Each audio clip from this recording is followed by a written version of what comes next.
السلام عليكم ورحمة الله وبركاته.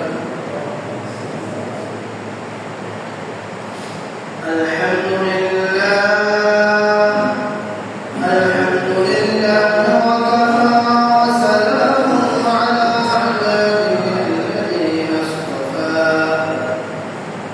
أما بعد فأعوذ بالله من الشيطان الرجيم. بسم الله الرحمن الرحيم. لا تجد قوما يؤمنون بالله واليوم الآخر يوادون من حاد الله ورسوله ولو كانوا آباءهم أو أبناءهم أو إخوانهم أو عشيرتهم إلى آخر الآية.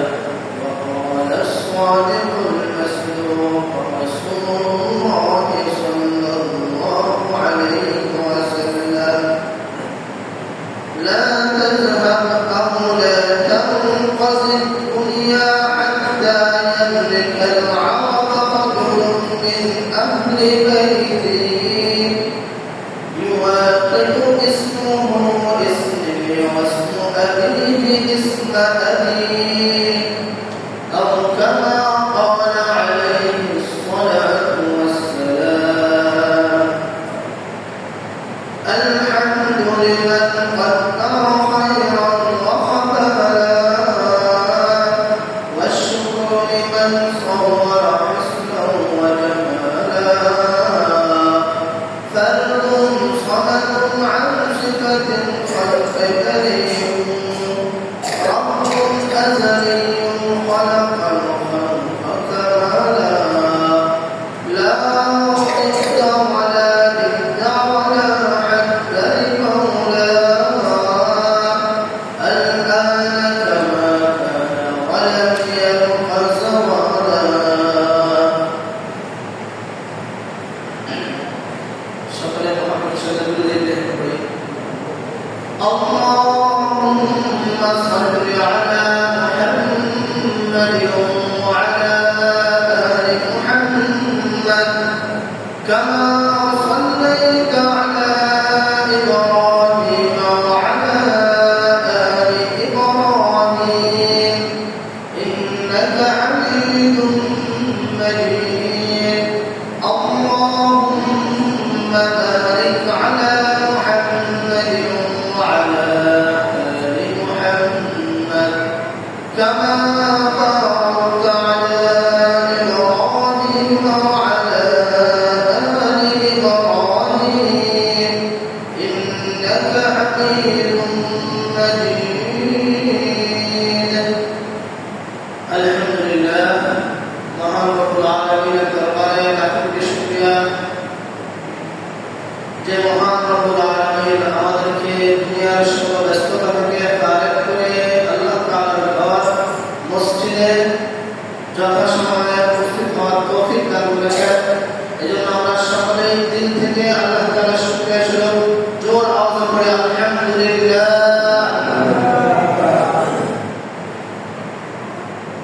লাখ কোটি দুরূদ সালাম মানবতার মুক্তির দিশারি সাইয়্যিদুল মুরসালিন রাহমাতুল লিল আলামিন রাসূল আলাইহি সাল্লাল্লাহু আলাইহি ওয়াসাল্লাম। মুহতারাম হাজিরিন, সম্মানিত মুসলিয়ান কিরাম, আমাদের আজকের বিষয়বস্তু কয়েকটা, বিস্তারিত আলোচনা করার সময় কম। নবী সাল্লাল্লাহু আলাইহি ওয়াসাল্লামের জুমার খুতবার সিস্টেম ছিল সমসাময়িক বিষয় আলোচনা করা। আমাদের ইদানিং কয়েকটা বিষয় সমসাময়িক, যেমন এক নাম্বার গতকালকে গেল মে 1 মে শ্রমিক দিবস। যদিও ইসলামে সকালে কাঙ্ক্ষা শোনেন যে কোনো দিবস উদযাপন করা সম্পূর্ণরূপে নিষিদ্ধ। জন্মদিবস, বার্থডে, ডেথ ডে, মৃত্যু দিবস, মৃত্যুবার্ষিকী, এই জাতীয় যত দিবস আছে, পয়লা বৈশাখ বলেন, শ্রমিক দিবস বলেন, আরো যা আছে, সম্পূর্ণ এগুলো বিজাতীয় সংস্কৃতি। এগুলো মুসলমানদের সংস্কৃতি না। মুসলমানদের সংস্কৃতি কোনগুলো? যেগুলো রাসূলুল্লাহ সাল্লাল্লাহু আলাইহি ওয়াসাল্লাম 1400 বছর আগে, 1450 বছর আগে স্পষ্টভাবে বলে গেছেন, বুঝিয়ে গেছেন, নিজে আমল করে দেখা গেছেন, সাহাবায়ে কেরামদেরকে শিখিয়ে গেছেন, সাহাবায়ে কেরাম করে গেছেন। এটাই মুসলমানদের সংস্কৃতি। এগুলো পালন করলে সওয়াব হবে। এর বিপরীতে যে কোনো দিবস, এটা যত যৌক্তিকভাবে, লজিক্যালিভাবে আমাদের কাছে লোকের ভালো মনে হবে, যেমন শ্রমিক দিবস, এটা একটা বাহ্যিকভাবে বাচ্চাদেরকে ভালোই মনে হয়, শ্রমিকদের স্বার্থ বা শ্রমিকদের শ্রমের মূল্যায়নের জন্য একটা আন্দোলন বা একটা জানান দেওয়া, এই উদ্দেশ্যে এই দিবসটাকে রাখা হয়েছে, ঠিক না? তবে এটা আমাদের মানতে হবে। আমরা যেহেতু মুসলমান, আমাদের নাম মুসলমান, আমাদের ধর্ম ইসলাম। ইসলাম শব্দের অর্থ আত্মসমর্পণ। মুসলমান মানে যারা কোরআন, হাদিস এবং রাসূল, আল্লাহ তাআলার সামনে, আল্লাহ তাআলার বিধানের সামনে, রাসূলের সুন্নাহর সামনে আত্মসমর্পণ করে নেয়। এরপরে অন্য যা আছে এগুলোকে প্রাধান্য না দেয়। এটাই হলো মুসলমানদের বৈশিষ্ট্য থাকা। এটাই হওয়া উচিত। যাক, এরপর দিবস তো চলে গেছে। আমরা দিবস হিসেবে না, যেহেতু শ্রমিকদের শ্রমের মূল্যায়নের বিষয়ে অবশ্যই শরীয়তে বা রাসূলুল্লাহ সাল্লাল্লাহু আলাইহি ওয়াসাল্লাম অবশ্যই নির্দেশনা দিয়ে গেছেন। এই হিসেবে আমরা একটা হাদিস শরীফ পড়বে। সাহাবী হযরত আব্দুল্লাহ ইবনে ওমর রাদিয়াল্লাহু তাআলা থেকে হাদিসটি বর্ণিত, ইবনে মাজাহ শরীফের হাদিস। গুরুত্বপূর্ণ সাহাবী, ইসলামের দ্বিতীয় খলিফা বীর বাহাদুর হযরত ওমর ইবনে খাত্তাব রাদিয়াল্লাহু আনহু ছিলেন। قال رسول الله صلى الله عليه وسلم, আল্লাহর হাবিব সাল্লাল্লাহু আলাইহি ওয়াসাল্লাম বলেছেন, আতুল আজীরা আজরাহু ক্বাবলা আন ইয়ালিফা আরাকাহ, আও কামা ক্বালা আলাইহি সালাতু ওয়াসসালাম। আল্লাহর হাবিব সাল্লাল্লাহু আলাইহি ওয়াসাল্লাম ইরশাদ করেন, তোমরা শ্রমিকের ঘাম শুকানোর আগে তার পারিশ্রমিক দিয়ে দাও। একজন শ্রমিক, সে যে কষ্ট করতেছে, যারা দৈনন্দিনের শ্রমিক, আবার তারা আছে মাসিক চাকরিজীবী, এটা পুরো মাসে সে কষ্ট করলো, অথবা একদিনের যাদেরকে আমরা আনি কামলা, সে যে সারাদিন কষ্ট করলো, ঘাম ঝরলো, এটা শুকানোর আগে আগে, তার অনেক টাইম হওয়ার আগে আগে তাদের পারিশ্রমিক দিয়ে দাও। কোনো ধরনের বৈবসী করা যাবে না। আল্লাহ হাবিব সাল্লাল্লাহু আলাইহি ওয়াসাল্লাম আরেক হাদিসে আরো স্পষ্টভাবে বলেছেন, মাতলুল ওয়ালিই যুলম, যদি শ্রমিকদের পারিশ্রমিক দেওয়ার ব্যাপারে মালিক পক্ষ গরিবসী করে, অথবা একটু একদিন লেট করা, অথবা 2 ঘন্টা ঘুরানো, এরকম মনোভাব থাকে, রাসূল বলেন এটাই হলো জুলুম। এটা কি জুলুম? এটাই জুলুম। তার কাজ শেষ, তুমি কাজ শেষ হওয়ার আগে সব বেড়ে দেবে, সাথে সাথে দিয়ে দিতে পারো। আল্লাহ তাআলা আমাদের সকলকে বুঝার তৌফিক দান করুন। এরপরে দেখা যায় বছরে বছরে বা বর্তমান বাজার প্রেক্ষাপট হিসেবে অর্থনীতি কিন্তু বা বিভিন্ন জিনিসের দাম এগুলো কিন্তু অগ্রগতি বাড়ার দিকে। এই হিসাবে আপনি 10 বছর আগে যে বেতনে চাকরি নিচ্ছেন তাকে বাড়ানোর কোনো নাম বন্ধ নাই, একই রকম রাখতেছেন, এটাও ভুল, এটাও করা যাবে না। এটাও অবশ্যই চেঞ্জ করতে হবে। প্রতি বছরে সিস্টেমে যেহেতু কমে দাম বাড়তেছে, আপনিও বাড়াই দিবেন, আল্লাহ তাআলা আপনাকে বাড়াই দিবেন। ইনশাআল্লাহ আমরা এটা করতে পারবো ইনশাআল্লাহ সবাই। শ্রমিক দিবসে মাইক হাতে নিয়ে রাস্তায় মিটিং মিছিল করে যদি মৌলিক কাজ যেগুলো দরকার, এগুলো ন্যায্য অধিকার যেটা শ্রমিকদের, এটা ঠিক মতো না দেয়, তাহলে এই শ্রমিক দিবসের কোনো ফায়দা নেই। আল্লাহ তাআলা আমাদের সকলকে বুঝার তৌফিক দান করুন। এক নম্বর বিষয়। দ্বিতীয় বিষয়টা একটা বৃহৎ বিষয়, মোট 11টা কঠিন বিষয়। আমাদের যে কি কয় সংস্কার কমিশন গঠন করেছেন, 11-13টা সংস্কার কমিশন, এর মধ্যে একটা নারী কমিশন, নারী সংস্কার কমিশন। এরা যে সার্টিফিকেটটা জমা দিচ্ছে, এটার মধ্যে 11টা বিষয় উপস্থাপন করছে, যেগুলো সম্পূর্ণভাবে ইসলামে আল্লাহ বলছে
এটা সাধারণ বিষয় আছে।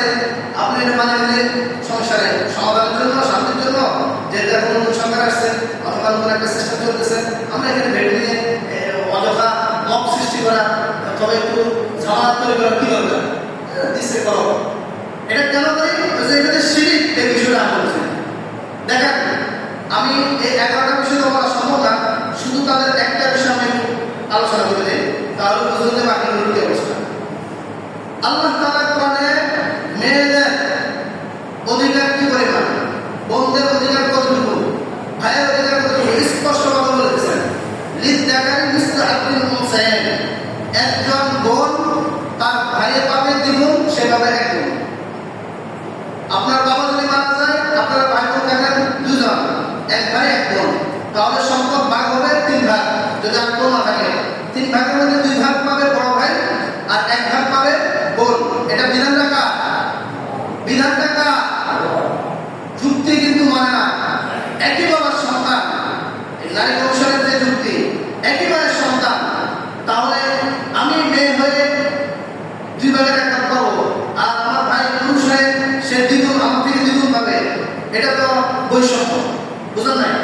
এই কারণে তারা এখানে বৈষম্য দূরের জন্য আদালত প্রস্তাব দিছে, এখন থেকে সম-অধিকার, সম-অধিকার, কি অধিকার?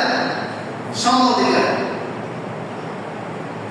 প্রথমে বুঝেন, যেহেতু বিধানটা আল্লাহ বলছে এটা, এখন আমাদের নারী কমিশন বা আমাদের রাষ্ট্রপ্রধান বর্তমানে যিনি আছেন প্রধান উপদেষ্টা, উনি হয়তো এটাকে মানিয়ে নেবেন। তাহলে উনি বলছেন একটা, যে এখন সমান। আল্লাহ বলছে সমান না, পুরুষ হল ডবল, মেয়ে হল 1 গুণ, 1 ভাগ পুরুষ 2 ভাগ। তাহলে আল্লাহর বিধান এটা, আর মানুষের তৈরি নারী কমিশনের তৈরি বিধান হলো এটা। তাহলে এটাকে বাদ দিয়ে যদি এটা বানান, এটা শিরক হবে কিনা? আমি বুঝতে পারছি না আপনাদের বিষয়টা কি শিরক হবে কিনা? এটা কি বুঝতে বাকি আছে আপনাদের? স্পষ্ট শিরক।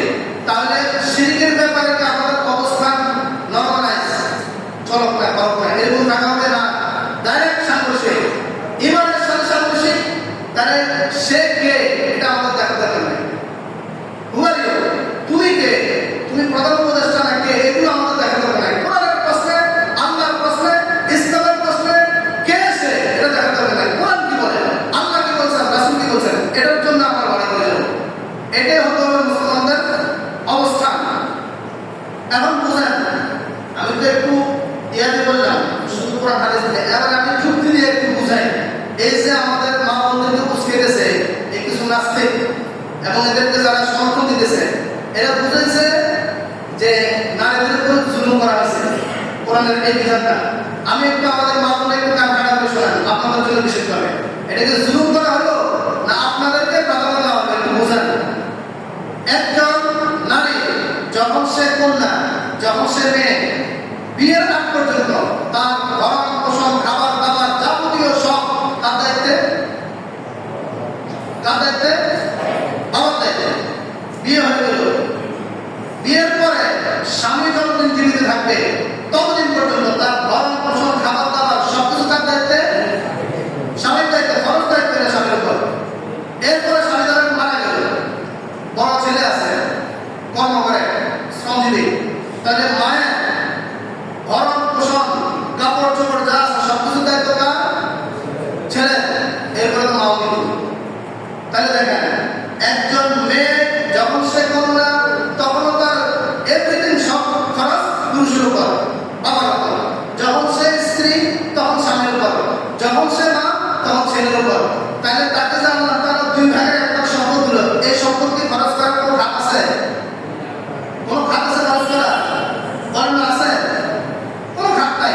সে নিজে এটা হলো অতিরিক্ত বোনাস হিসেবে থাকবে তার জন্য। এরপরে আসেন, এবার পুরুষটা দেখেন। পুরুষকে আল্লাহ তাআলা দিয়েছে 2 ভাগ। কয় ভাগ?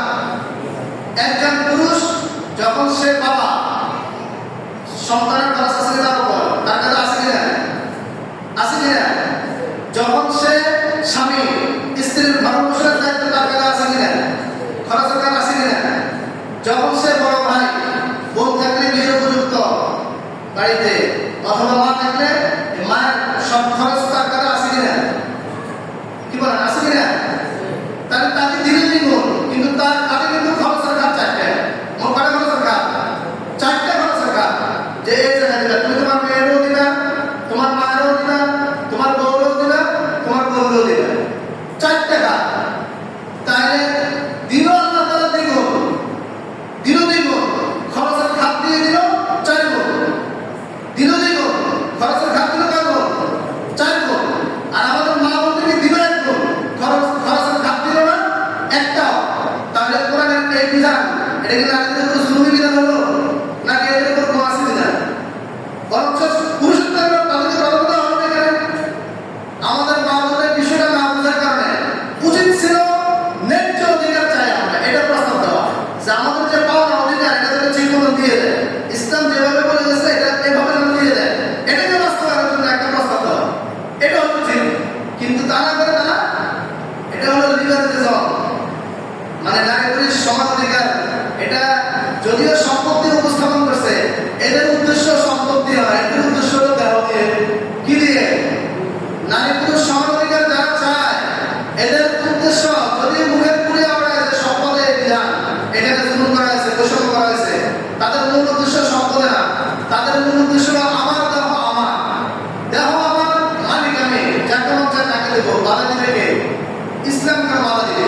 মুসলমান কেন কথা বলবে? এটা হলো তাদের মূল বিষয়। আর এটা তো নারীদের বিষয় না, এটা হলো পশ্চিমের বিষয়। কিছু নারীদেরকে তারা কিনে উপস্থাপন করতেছে, বুঝলেন নাই? আমরা স্পষ্টভাবে বলতে চাই, আমরা ইন্ডিয়া ভারতের ভেড়াচাল থেকে মুক্ত হয়েছে, মুক্ত থাকতে চাই। এর মানে এই না যে আমরা পশ্চিমা অথবা কোনো আমেরিকার আবার ভেড়াচালের মধ্যে আবদ্ধ হবো। যেমনই ভাবে আমরা হিন্দুদের দাসত্ব ইন্ডিয়ার দাসত্বের মধ্যে থাকতে চাই না, ঠিক তদ্রুপভাবে কোনো আমেরিকা, কোনো পশ্চিমা বিশ্বের দাসত্বের মধ্যে আমরা থাকতে চাই না। কি বলেন সবাই? আমরা মুসলমানিত্ব নিয়ে বাংলাদেশে থাকতে চাই। আল্লাহ তাআলা আমাদের সকলকে বোঝার তৌফিক দান করুন। দ্বিতীয় বিষয় দুঃখজনক বিষয়, সাধারণ থেকে সাধারণ কোনো বিষয় পাশ করার জন্য কত মিটিং মিছিল, আবার রাজনৈতিক বিভিন্ন পলিটিক্স ক্লাস বা রাজনীতিবিদ এদের সাথে কত ধরনের মিটিং হয়, পরামর্শ হয়, বৈঠক হয়, কিন্তু আমার আর আপনার ভূখণ্ড, মাতৃভূমি, বাংলাদেশের জমিন, বাংলাদেশের ভূখণ্ড, এটা আরেক দেশকে ব্যবহারের জন্য ওপেন দিয়ে দিবে, কিন্তু কোনো মিটিং মিছিল নাই। তারা কয়েকজন নিজে একটু চুক্তি করছে যে এটা আমাদের জন্য সুবিধাজনক, আমার পলিটিক্যালের জন্য সুবিধাজনক, এই হিসেবে দিয়ে দিতেছে। আমরা বাংলা মুসলমানদের এটা বুঝিও না, জানিও না। আপনারা জানেন ইদানিং মানবিক করিডর, বলেন শব্দটা কি বললাম? মানবিক করিডরের নামে রোহিঙ্গা এই যে রোহিঙ্গা আর্মি, যারা এতদিন পর্যন্ত আমাদের মুসলমানদেরকে, এখন পর্যন্ত আমাদের মুসলমান ভাইদেরকে কিভাবে অত্যাচার করতেছে, মাতৃভূমি ছাড়া করলো, এখানে আসলে হামলা করতেছে, এখানেও বাড়তেছে। আমাদের সীমান্তে গত 1 সপ্তাহের ভিতরে নাগপুরের দিকে বাংলাদেশের একটা মুসলমানকে শহীদ করে দিয়েছে এই রোহিঙ্গা আর্মি।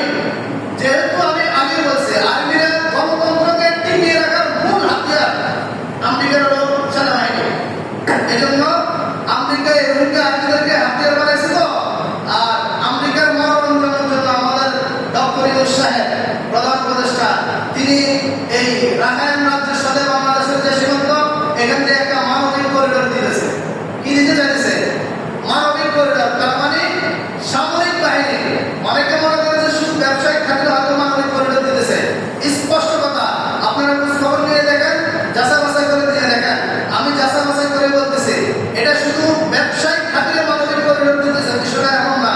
সরাসরি সেনাবাহিনীদের আসা দেওয়া ওপেন করার জন্য এই মানবিক করিডর দেওয়ার সিদ্ধান্ত নিয়েছে, বুঝছেন বিষয়টা? আর এটা হলে কি হবে? এটা হলে আমাদের সামনে জ্বলন্ত 2টা উদাহরণ। 1 নম্বর, ইন্দোনেশিয়া 100% মুসলিম রাষ্ট্র, 100% মুসলিম রাষ্ট্র, 100% মুসলিম রাষ্ট্র, কিন্তু এই ইন্দোনেশিয়ার পূর্ব তিমুর একটা প্রদেশ ছিল। এই ফার্স্টে মানবিক করিডরের নামে খ্রিস্টানদেরকে একটু জায়গা দিচ্ছে, আপনাদের এক পর্যায়ে এখন খ্রিস্টান রাষ্ট্র। পূর্ব তিমুর নেটে ছাড় দিলেন, এখন সম্পূর্ণ আলাদা খ্রিস্টান রাষ্ট্র। আর আমাদের পার্বত্য চট্টগ্রাম অঞ্চলগুলো নিয়ে তো আগ থেকে খ্রিস্টানদের নাম ঘোষণা দিয়ে গেছে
আল্লাহ তাআলা আমাদের সকলকে বুঝার তৌফিক দান করুন।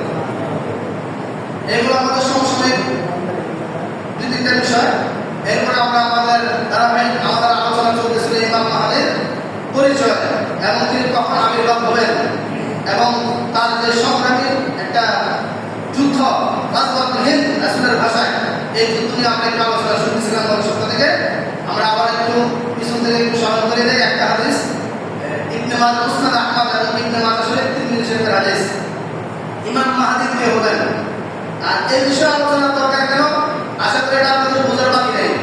আপনারা তো জানেন আমাদের সীমান্ত এলাকাগুলো এখন থমথমে অবস্থা। পাকিস্তান, জম্মু কাশ্মীর, ইন্ডিয়া এবং আমাদের রাষ্ট্রপ্রধান যিনি এখন বর্তমানে ডক্টর ইউনূস, তিনিও গত 2 দিন আগে আমাদের বিমান বাহিনীদের কাছে গেছেন, বিমান ঘাঁটিতে গেছেন, গিয়ে বলছেন যে যেহেতু পার্শ্ববর্তী দুই রাষ্ট্রের মধ্যে সীমান্ত এলাকায় যুদ্ধের জন্য পুরোপুরি প্রস্তুতি নিতেছে, এই জন্য আমাদেরকেও চুপ থাকার সময় নেই, আপনারাও প্রস্তুত থাকেন। আমাদেরকেও যে যখন পার্শ্ববর্তী রাষ্ট্রগুলোর মধ্যে যুদ্ধ থমথমে অবস্থা শুরু হয়ে যায়, তখন মাঝখানে যারা থাকে তাদেরও যুদ্ধ ইচ্ছা অনুযায়ী বাধ্য হয়ে করতে হবে। এই জন্য তিনি প্রস্তাব করেছেন যুদ্ধের জন্য প্রস্তুত হতে। যেহেতু যুদ্ধ হবে, যদি হয় এটাই হিন্দুস্তান, আর হিন্দুস্তানের যুদ্ধ মানে তৃতীয় বিশ্বযুদ্ধ, আর এটার মূল লিড দিবে মুসলমানদের পক্ষ হয়ে ইমাম মাহদী আর বিধর্মীরা সবাই একসাথে হয়ে হিন্দুত্ববাদী সংগঠনের পক্ষ থেকে আমাদের একটা বিশাল আকারের যুদ্ধ হবে। অনেক মুসলমানের রক্ত এখানে ঝরবে। মুসলমানদের নেতা তখন থাকতে কে? ইমাম মাহদী। বলেন কে? ইমাম মাহদী। ইমাম মাহদী যেহেতু নেতা হবেন, এই জন্য অনেকে আছে নিজে নিজে একটি ইমাম মাহদী সাজার জন্য বহু চেষ্টা করবে, বিভিন্ন জনে বিভিন্নভাবে বলতেছে উনি ইমাম মাহদী, তিনি ইমাম মাহদী। এই পরিস্থিতি আমাদের চিনে রাখা দরকার, বুঝে রাখা দরকার। বাস্তবে রাসূলের ভবিষ্যৎ অনুযায়ী আসল ইমাম মাহদী আর নকল ইমাম মাহদীকে কি বলে, ঠিক না? এই জন্য আমরা হাদিস থেকে শুনি, মুসনাদ আহমদের হাদিস।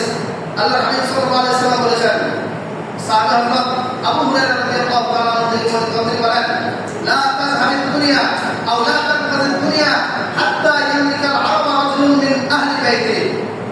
যতক্ষণ না পুরো আরব বিশ্বের নেতৃত্ব আমার বংশধরদের মধ্যে থেকে একজন যুবক নিবে, ততক্ষণ পর্যন্ত পৃথিবী ধ্বংস হবে না। তাহলে প্রথমে মনে রাখবেন, ইমাম মাহদী কোন বংশের হবেন? আমাদের নবীর বংশের। কোন বংশের? আমাদের নবীর বংশের। আরো বিভিন্ন হাদিসে স্পষ্টভাবে আছে মিন কুলতি ফাতিমা, ফাতিমার বংশের স্পষ্টভাবে আছে। এরপরে রাসূল বলেছেন, ইসওয়াতিউ ইসমুহু ইসমি, তার নাম হবে আমার নামে, মুহাম্মদ মুহাম্মদ। ইমাম মাহদী উপাধি, নাম না, তার নাম ইমাম মাহদী থাকবে না। তিনি যে ইমাম মাহদী হবেন তিনি নিজেও কল্পনা করবেন না। তার নাম থাকবে মুহাম্মদ। ওয়াসফু আবিহি ইসমু আবি, তার বাবার নাম থাকবে আমার বাবার নাম আব্দুল্লাহ। তাহলে ইমাম মাহদীর মূল নাম কি হবে? মুহাম্মদ, আর বাবার নাম আব্দুল্লাহ। তিনি নিজে ইমাম মাহদী হওয়ার দাবি করবেন না। হাদিসে আছে তিনি বাইতুল্লাহ শরীফের গিলাফ ধরে উম্মার জন্য কান্নাকাটি করা শুরু করবেন। এমন সময় ওখানে উপস্থিত 313 জন মুজাহিদ, 313 জন আল্লাহর রাহের মুজাহিদ ওখানে উপস্থিত থাকবেন। তারাই বলবে, সাক্ষী দিবে যে আপনি আমাদের ইমাম মাহদী। তখন থেকে তিনিও বুঝবেন যে তিনি ইমাম মাহদী, আপনি তিনি না। এর আগে পর্যন্ত তিনি বুঝবেন। আর ওই সময় তার বয়স থাকবে 40 বছর। কত বছর? 40 বছর। আল্লাহ তাআলা আমাদের সকলকে বুঝার তৌফিক দান করুন। বুঝতে পারে কে ইমাম মাহদী? বাংলাদেশের কেউ যদি বলে আমাদের বাপ দাদাকে এক পাগলের দাবি করতেছে সেই ইমাম মাহদী, আবার আমাদের উত্তরবঙ্গে এক পাগল সে দাবি করতেছে ইমাম মাহমুদ। মানে ইমাম মাহদীর আগে ইমাম মাহমুদ আছে। আল্লাহ তাআলা এই সমস্ত পাগলদেরকে খাওয়া। এরপরে ইমাম মাহদী কখন আসবেন? হযরত আব্দুল্লাহ যায়েদ বিন হারিসা রাদিয়াল্লাহু তাআলা আনহু থেকে বর্ণিত হাদিস, নাসাই শরীফের হাদিস এবং ইবনে মাজাহ শরীফে আছে। قال رسول الله صلى الله عليه وسلم, আল্লাহর হাবিব সাল্লাল্লাহু আলাইহি ওয়াসাল্লাম বলেন, উবাশশিরুকুম বিল মাহদী, আমি তোমাদেরকে ইমাম মাহদীর সুসংবাদ দিচ্ছি। তিনি কখন আগমন করবে জানো? ইউবাসু আলা ইখতিলাফিন মিনাল উমাম, যখন মুসলিম জাতি মুসলমানদের এক এক নেতা এক এক কথা বলবে, এক একজন এক এক দাবি দেওয়া করবে, ওলামায়ে কেরাম, কিন্তু এক একজন এক এক মত, এক এক অবস্থা থাকবে। মানে উম্মতের বিশৃঙ্খলার সময়, মতভেদের সময় ইমাম মাহদী আগমন করবে। বলেন তো এখন কি আমাদের পুরো বাংলাদেশ, হিন্দুস্তান সহ পুরো বিশ্বের যে মুসলমানরা সবাইকে একমত? ওলামায়ে কেরামকে একমত? কোন বিষয়কে একমত হতে পারতেছে? সাময়িক কিছু কিছু হতেছে, আলহামদুলিল্লাহ ভালো। আমরা দোয়া করি সব কিছু হয়ে যায়। তাহলে মতভেদ চলতেছে কিনা? আল্লাহর হাবিব বলছেন এই মতভেদ চলা অবস্থায় ইমাম মাহদী আসবেন। ওয়াজালাসি,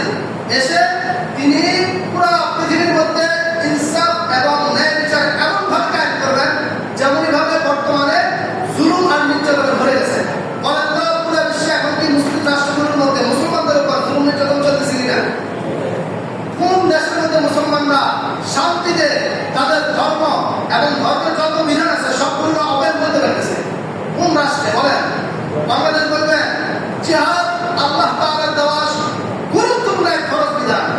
কোরআনে মাত্র 88 ক্লাস বা 100 ভিতরে নামাজের কথা আছে, কিন্তু 400 আয়াতেরও বেশি স্পষ্ট এবং অস্পষ্টভাবে জিহাদের কথা আছে। আজকে আমি বলি, আজকে আপনি বলেন, কিছুদিন পরে আপনাদের জমি মামলা নেবে, বলবো যে সে জমি কাছে পায়। তাই এরা আমরা কি দিনে বলে আমল করতে পারতেছি ইসলামের বিষয়গুলো? না। পাকিস্তানে তাহরিকে তালেবান এদেরকে এখনো জঙ্গি হিসেবে চেনে, আর আফগানিস্তানের তালেবান এদেরকে এতদিন পর্যন্ত জঙ্গি হিসেবে চিনতে। এখন আলহামদুলিল্লাহ গত এক সপ্তাহে রাশিয়াও নাকি এদের লিস্ট থেকে, জঙ্গি লিস্ট থেকে, টেররিস্ট লিস্ট থেকে তালেবান নাম কাটা দিচ্ছে এবং এদের সাথে ব্যবসায়িক চুক্তি আরম্ভ হয়ে গেছে। এতদিন পর্যন্ত কিন্তু সবাই জঙ্গি হিসেবে চেনে, জঙ্গি বলতেছিল, ঠিক না? পুরো বিশ্বে মুসলমানদের অবস্থা এরকম, মুসলমানদেরকে জুলুম নির্যাতনের মধ্যে আছে। ইমাম মাহদী এই অবস্থায় আসবেন। আরো শুনেন, কখন আসবেন? আরেকটা হাদিস, আল্লাহ হাবিব সাল্লাল্লাহু আলাইহি ওয়াসাল্লাম বলেন, হযরত সাওবান রাদিয়াল্লাহু তাআলা আনহু থেকে সম্পর্ক নিশ্চিত করিল, ইয়াখরুজু নাসু মিন খুরাসান, খুরাসান থেকে একদল কালো পতাকাবাহী, আর রায়াল সুদ কালো পতাকাবাহী দল আসবে, বের হবে। যখন তারা বের হবে, বের হয়ে ইউতিউল মাহদী, ইমাম মাহদীর জন্য পরিবেশটাকে অনুকূলে নিয়ে আসবে। মানে ইমাম মাহদী তো নেতা হবেন, নেতা হওয়ার আগে নেতার যে নেতৃত্ব কাজগুলো এগুলোকে একটু অনুকূল করা দরকার আছে না? আচ্ছা বলেন তো, এই যে খোরাসান তাদের তালেবান, তাদের পতাকা কোন কালার? কালো। বলতে ভয় লাগে আপনাদের? বদর যুদ্ধের নাম শুনছিলেন? উহুদের যুদ্ধের নাম শুনছিলেন? খন্দকের যুদ্ধ, ইয়ারমুকের যুদ্ধ, মুতার যুদ্ধ, জঙ্গে জামাত, জঙ্গে সিফিন, নাম শুনছেন না এগুলো? এগুলো কারা করছে? আপনার নবী, আমার নবী। কোন পতাকা নিয়ে করছে? বলেন না, কোন পতাকা নিয়ে? এটা হলো সাদার মধ্যে কালো, আর এটা হলো কার মধ্যে সাদা, লা ইলাহা ইল্লাল্লাহ। ভয় পাওয়া দরকার আছে। আল্লাহর হাবিব বলেছেন খোরাসান থেকে সেম কালারের পতাকা নিয়ে যখন একটা মুজাহিদ দল বের হবে এবং তারা একটা রাষ্ট্র কায়েম করে দেবে, অনুকূল পরিবেশ মানে কি? রাষ্ট্র কায়েম করার অনুকূল পরিবেশ না, তখনই ইমাম মাহদী আগমন করবে। একটা অনুকূল পরিবেশ আছে এখন। তালেবান যে আফগানিস্তানের তো আলহামদুলিল্লাহ সিস্টেম আছে, ঠিক না? এবং খোরাসানের অন্যান্য রাষ্ট্র যেমন সিরিয়া মোটামুটি অবস্থায় আছে, সোমালিয়ায় গত এক মাসের ভিতরে, শাওয়াল মাসের মধ্যে 42টা মুজাহিদরা হামলা করছে। এই আমেরিকান যে সারা নিয়ন্ত্রিত সরকার আছে, পুতুল সরকার, তার উপরে 42টা হামলা করছে। অনেক পরিবর্তন মাপ পাইছে। 500 প্লাস এদের বড় বড় যুদ্ধ বিমান, এই জাতীয় অস্ত্র শস্ত্র এগুলো নষ্ট করছে। আপনারা এগুলো বিস্তারিত শুনতে হবে, সময় আমি কোন বিষয় চলে যাই। এই মোটামুটি একটা অবস্থান তৈরি হয়ে গেছে। এই মুহূর্তে ইমাম মাহদী আসবে, আল্লাহ হাবিব বলছেন। আরেকটা হাদিস শুনেন সর্বশেষ, সাওবান রাদিয়াল্লাহু তাআলা আনহু থেকে বলেন, রাসূল বলেন, তাতলু রায়াতুস সুদ মিনাল মাশরিক, পূর্ব দিগন্ত থেকে কালো পতাকাবাহী একটা দল আসবে। ফায়াকুলুনাকুম মা লা ইয়াকুলু আহাদুন ক্বাবলু, আও কামা ক্বালা আলাইহিস সালাতু ওয়াস সালাম। একটা কালো পতাকা বাহিনী আসবে, এসে বিদ্রোহীদেরকে এমন শিক্ষা দিবে, যেই শিক্ষা যেই মাইল জীবনে তারা কোথাও খায় নাই, এমন একটা মাইল দিবে। এরপরে রাসূল বলেন, ফাইদা রাআইতুমুহুম, মুসলমান শোনো, যখন তোমরা এদেরকে দেখবা, ফাবাইউহু, তাদের হাতে বায়াত হয়ে যাবে, তাদেরকে হক করা করবে, তাদেরকে সমর্থন করবে, তাদের সাথে থাকবে, তাদেরকে মহব্বত করবে। ফাইন্নাহু খলিফাতুল্লাহিল মাহদী, কারণ তাদের মাঝে ইমাম মাহদী আগমন করবেন, এদের নেতাই হবেন ইমাম মাহদী। আচ্ছা আপনারা বলেন তো, আমি আগেও বলছিলাম আফগানিস্তানে একে একে কয়টা পরাশক্তি মারি দিয়েছে? 3টা পরাশক্তি। তাতারিরা মারি গেল, সোভিয়েত ইউনিয়ন, রাশিয়া মারি গেল, হয়েছে না? এরপরে এখন গণতন্ত্র শেষ হলো। পরাশক্তিরা এমন মারি গেছে, দেখেন না ভিডিওগুলো কেমনে মারছে। তাদের এখনো যে পরিমাণ অস্ত্র রাখি গেছে, এটা আমেরিকার দাবি, এখনো যে পরিমাণ অস্ত্র শুধু আফগানিস্তানে তারা রেখে যেতে বাধ্য হয়েছে, এগুলো দিয়ে 35টা রাষ্ট্রের সাথে স্বাভাবিকভাবে যুদ্ধ করতে পারবে। এই পরিমাণ অস্ত্র রাখি গেছে। কয়েকদিন আগে ট্রাম্পে এসে ঘোষণা দিচ্ছে, এগুলো আমরা নিয়ে নেব, আমাদের এগুলো ফেরত দিতে হবে। আফগানিস্তানের যিনি অস্ত্রমন্ত্রী আসলাম মন্ত্রী আমিনুল আসলাম, তিনি বলছেন, এগুলো আমরা তোমাদের থেকে করুণা স্বরূপ পাই নাই যে আসলাম নিয়ে যাবেন, আমরা যেমন রাখছি এমনি নির্দেশে মানিয়ে নিও। অবসরে বুঝেন, এখন বুঝেন, আমি জান কোনো কথা নাই। আল্লাহ তাআলা আমাদের সবাইকে বুঝার তৌফিক দান করুন। ইমাম মাহদির সংগ্রামী একটা জীবন, রাসূলের ভাষায় গাজওয়াতুল হিন্দ। এই গাজওয়াতুল হিন্দের ব্যাপারে রাসূল কি বলে গেছেন শুনেন। হযরত আবু হুরায়রা রাদিয়াল্লাহু তাআলা থেকে হাদিসটি বর্ণিত। ওয়া'আদানা রাসূলুল্লাহ সাল্লাল্লাহু আলাইহি ওয়াসাল্লাম গাজওয়াতুল হিন্দ। আল্লাহর হাবিব সাল্লাল্লাহু আলাইহি ওয়াসাল্লাম আমাদের এই গাজওয়াতুল হিন্দ মানে এই ইন্ডিয়ার সাথে মুসলমানদের একটা রক্তক্ষয়ী যুদ্ধের ওয়াদা দিয়েছেন, প্রতিশ্রুতি দিয়েছেন, ভবিষ্যৎবাণী করে গেছেন। এরপর আবু হুরায়রা রাদিয়াল্লাহু তাআলা বলেন, ফাইন আদরাকতু, যদি আমি জীবিত থাকি এই যুদ্ধটা পাই, উনফিকু ফিহা নাফসি ওয়া মালি, আমি আবু হুরায়রার মতো দামি সাহাবী আমার জান মাল দিয়ে আমি এই যুদ্ধে অংশগ্রহণ করব। ফাইন মুক্তাল, যদি আমি এই যুদ্ধে শহীদ হয়ে যাই, তাহলে শুনে রাখো, ফাআনা আফদালুশ শুহাদা, আমি পৃথিবীর সবচেয়ে সেরা শহীদ হব। সুবহানাল্লাহ। তার মানে গাজওয়াতুল হিন্দে অংশগ্রহণ করে যারা শহীদ হবে তারা সবচেয়ে সেরা শহীদ। এরপর আর তিনি বলেন, ফাইন আরজা, আর যদি আমি যুদ্ধ থেকে বিজয় দেশে ফিরে আসি, ফাআনা আবু হুরায়রা আল মুহাররাম, তাহলে আমি জাহান্নাম থেকে মুক্ত আবু হুরায়রা। সুবহানাল্লাহ।